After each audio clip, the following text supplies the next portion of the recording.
Hi students, हम लोग एक लंबे गैप के बाद फिर से मिल रहे हैं एक वीडियो के साथ। आज हम लोग क्लास 10 का साइंस में चैप्टर 10 यानी reflection and refraction of light chapter के कुछ टॉपिक्स पर डिस्कस करेंगे। सबसे पहले कुछ बेसिक टॉपिक्स, बेसिक चीज़ों को हम लोग समझेंगे, क्योंकि जब तक बेसिक चीज़ें समझ में नहीं आती हैं तब तक कोई भी चीज़ क्लियर नहीं हो पाएगा। तो रिफ्लेक्शन क्लास 7 में भी हम लोगों ने पढ़ा था। ये कोई नई टॉपिक नहीं है। तो रिफ्लेक्शन को हम लोग समझते हैं, रिफ्लेक्शन ऑफ लाइट। तो रिफ्लेक्शन ऑफ लाइट कोई भी पॉलिश्ड सरफेस यानी चमकीली सतह से होती है। जैसे यहाँ पर एक सरफेस दिखाई गई है, जैसे एक मिरर को हमने ड्रॉ किया है। तो मिरर पर एक लाइट रे हमने कंसीडर किया है AO, जो मिरर पर आकर टकरा रही है। And after striking the surface the light रे इज गोइंग बैक, और वी से bouncing back and going along the path OB। AO आकर O पॉइंट पे टकराया और फिर OB से वो वापस चला गया। तो इस फेनोमेना को हम रिफ्लेक्शन ऑफ लाइट कहते हैं, जिसको हम बाउंसिंग बैक ऑफ लाइट भी कहते हैं। जब भी लाइट कोई चमकीली सतह पर आकर पड़ती है तो उस सतह से टकराने के बाद लाइट फिर वापस चली आती है, दैट इज़ कॉल्ड रिफ्लेक्शन। अब यहाँ पर हम कुछ बेसिक चीज़ें जैसे incident ray, reflected ray, normal, angle of incidence, angle of reflection वगैरह, ये सारी चीज़ें 7 में बताई गई थी। फिर से एक बार हम लोग रिकॉल करेंगे। इंसिडेंट रे कौन सी रे को कहेंगे? जो लाइट रे आ रही है पॉलिश सरफेस की तरफ, यानी यहाँ पर AO है, इसे इंसिडेंट रे कहते हैं। रिफ्लेक्टेड रे जो मिरर को या पॉलिश सरफेस को टकराने के बाद वापस जा रही है, दैट लाइट रे इज़ कॉल्ड रिफ्लेक्टेड रे। दोनों आपस में जहाँ पर टच किया है, इस पॉइंट को हम कहते हैं point of reflection. Here it is O।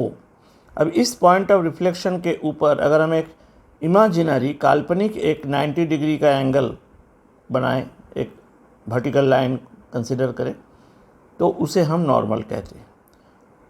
तो जैसे ये नॉर्मल हमने ड्रॉ कर दी, तो यहाँ पर दो एंगल्स बन गई, एक इंसिडेंट रे के साथ और एक रिफ्लेक्टेड रे के साथ। इंसिडेंट रे के साथ जो एंगल बनी है उसका नाम हमने रखा I। उस एंगल को हम कहते हैं एंगल ऑफ इंसिडेंस। और दूसरी एंगल जो नॉर्मल और रिफ्लेक्टेड रे के बीच बन रही है, उसका नाम हमने रखा है R। उसे हम एंगल ऑफ रिफ्लेक्शन कहते हैं। तो तीन चीज़ें हो गई, incident ray, reflected ray, angle of incidence, angle of reflection and normal.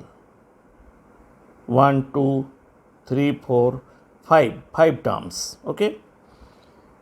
अब हम लोग जानेंगे रिफ्लेक्शन कितने तरह के होते हैं।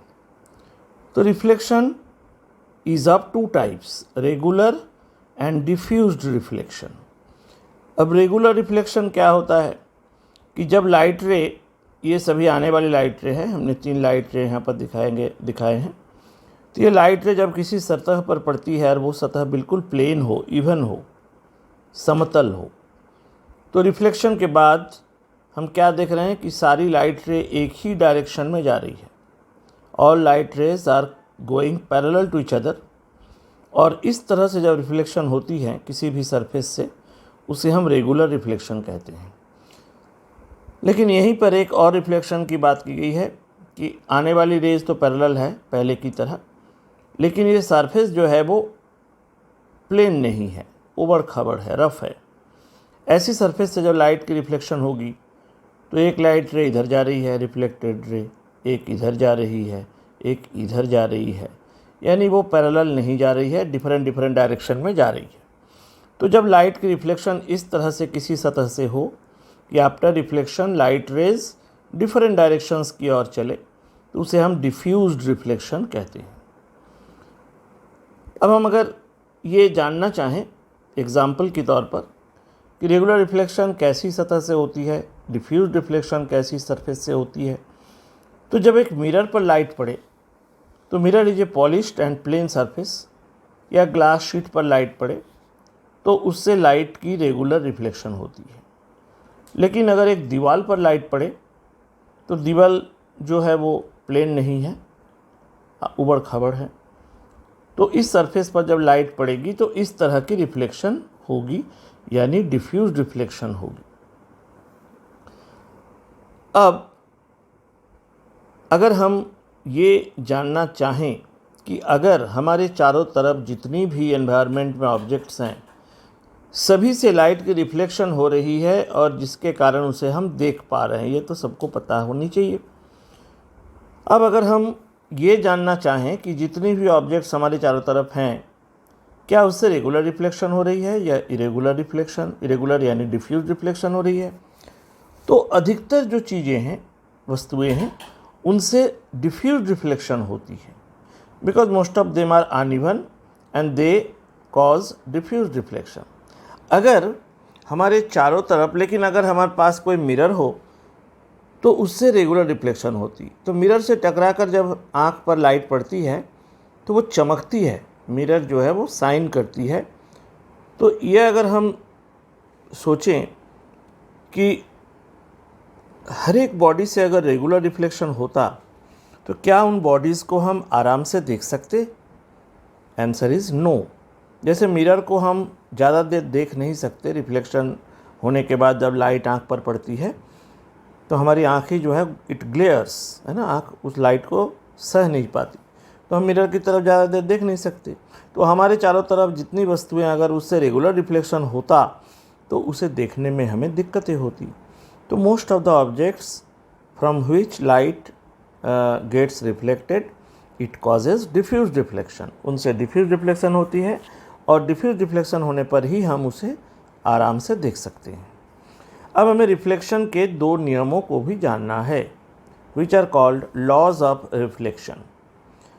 पहली नियम क्या कहा गया है कि incident ray, reflected ray, normal along with point of incidence. हम इस फिर डायग्राम में देखें, इंसिडेंट रे यानी लाइन AO, रिफ्लेक्टेड रे यानी line OB, point of reflection यानी O, और नॉर्मल यानी ये vertical line, all lie on the same plane.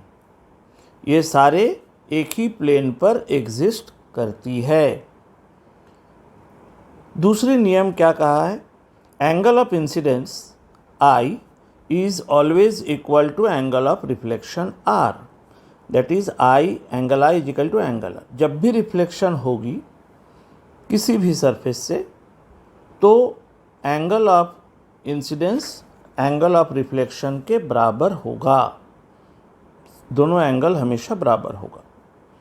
तो this is called second law of reflection of light. अब हम लोग मिरर के बारे में थोड़ी सी जानकारी लेंगे। मिरर कितने तरह के हैं? तो मिरर दो तरह के होते हैं, plane mirrors and spherical mirrors. अब मिरर बनते कैसे हैं ये तो सबको आइडिया है कि मिरर जो है वो ग्लास की सरफेस पर मरकरी की लेयर लगाकर बनाई जाती। तो अगर ग्लास की सरफेस प्लेन हो तो उससे जो मिरर बनेगी वो प्लेन मिरर बनेगी, और अगर ग्लास की सरफेस स्फेरिकल हो, स्फेरिकल मतलब कर्व, कर्व का मतलब किसी स्फेयर का पार्ट, तो सरफेस अगर कर्व हो तो जो मिरर बनेगी वो स्फेरिकल मिरर कहलाएगी, right. Plane mirrors are made on plane glass surface, spherical mirrors are made on curved glass surface. जो मिरर प्लेन ग्लास शीट पर बनाई गई है वो प्लेन मिरर कहलाती है। अब प्लेन मिरर कौन सा है? जो मिरर हम अपने घरों में यूज़ करते हैं, जैसे ड्रेसिंग टेबल में हो, छोटी सी एक मिरर हो जिससे हम शेविंग करते हैं, ये सारी मिरर्स जो हैं वो प्लेन मिरर्स हैं। और spherical mirrors are made on curved glass surface. जिस सतह पर बनी है मिरर वो सरफेस अगर प्लेन नहीं हो बल्कि कर्व हो। अब ऐसी मिरर हमें कहाँ देखने को मिलती है? तो सबसे बेस्ट एग्जांपल है जब हम गाड़ियों में ड्राइवर के राइट साइड में मिरर्स देखते हैं, टू व्हीलर्स में भी मिरर्स लगी रहती हैं, वो मिरर जो है वो स्फेरिकल मिरर कहलाती है। स्फेरिकल मिरर भी दो तरह के होते हैं, वो हम लोग पढ़ेंगे बाद में। तो spherical mirror is used in vehicles, गाड़ियों में यूज़ होते हैं। इसके अलावा भी यूज़ होते हैं स्फेरिकल मिरर की, but that is a very common use of spherical mirror. अब मिरर से इमेज बनती है। कोई भी ऑब्जेक्ट को, कोई भी वस्तु को अगर मिरर के सामने हम रखें, जैसे हम मिरर के सामने, प्लेन मिरर के सामने खड़े होते हैं घरों में, तो हमारी एक फ़ोटो हमें मिरर पे दिखती है, उसे हम इमेज कहते हैं। We can see image of our face on the plane mirror. अब इमेज दो तरह के होते हैं। One is called real image, another is called virtual image. अब रियल इमेज कौन है, वर्चुअल इमेज कौन है? मिरर के केस में कब रियल इमेज बनती है, कब वर्चुअल इमेज बनती है, उसकी भी एक क्लियर नॉलेज हमें होनी चाहिए। Real image is the image which is formed due to actual intersection of reflected rays from a mirror। Mirror से लाइट की जब रिफ्लेक्शन होती है तो वो लाइट रे अगर कम से कम दो रिफ्लेक्ट करे, और रिफ्लेक्ट करने के बाद जब मिरर से निकले रिफ्लेक्टेड रे, वो रे अगर आपस में कहीं पर मीट करती, इंटरसेक्ट करती है, तो उस केस में बनती है रियल इमेज। किसकी रियल इमेज? जिस वस्तु से लाइट आ रही है रिफ्लेक्ट होकर, और मिरर से टकराने के बाद फिर वो रिफ्लेक्ट होकर जब निकल रही है तब वो एक पॉइंट पे मिल जाए रिफ्लेक्टेड रे, तब बनेगी उस ऑब्जेक्ट की रियल इमेज। और it is always formed in front of the mirror, it is always inverted. और जब भी किसी मिरर से रियल इमेज, मतलब मिरर के सामने इमेज बनती है, हमें हमेशा याद रखना है, मिरर के सामने अगर इमेज बनती है तो इमेज रियल इमेज कहलाती है। और वो रियल इमेज तब बनती है जब रिफ्लेक्टेड रे एक पॉइंट पे इंटरसेक्ट करे, एक पॉइंट पे मिले, और ये इमेज हमेशा इन्वर्टेड यानी उल्टा बनती है। दूसरी इमेज है virtual image. Virtual image is formed when reflected rays do not actually meet at a point but virtually appear to meet at a point at the back of the mirror। Virtual image कब बनती है? जब reflect होने के बाद light रे mirror के सामने तरफ निकल जाती है और सामने में वो लाइट रे मिलती नहीं है, लेकिन उस लाइट रे को अगर हम पीछे की ओर बढ़ाते हैं मिरर के बैक पे, तो मिरर के पीछे वो एक पॉइंट पे आकर अगर मिलती हैं, तो उस केस में हम कहते हैं कि इमेज जो है वो वर्चुअल बनी है। और वर्चुअल इमेज चूँकि लाइट रे को पीछे बढ़ाने पर मिल रही है, सही में तो लाइट रे पीछे जा नहीं रही है, इसलिए इसको वर्चुअल कहते हैं, है ना। वर्चुअल का मतलब ये एक्चुअली बन नहीं रही है, लेकिन इस केस में जब वर्चुअल बनेगी तो मिरर पे हमें वो इमेज दिखेगी। जैसे हम चेहरे को अपना देख सकते हैं प्लेन मिरर पे, तो इस केस में हमारी वर्चुअल इमेज बन रही है। और वर्चुअल इमेज कहाँ बनती है? मिरर के पीछे बनती है।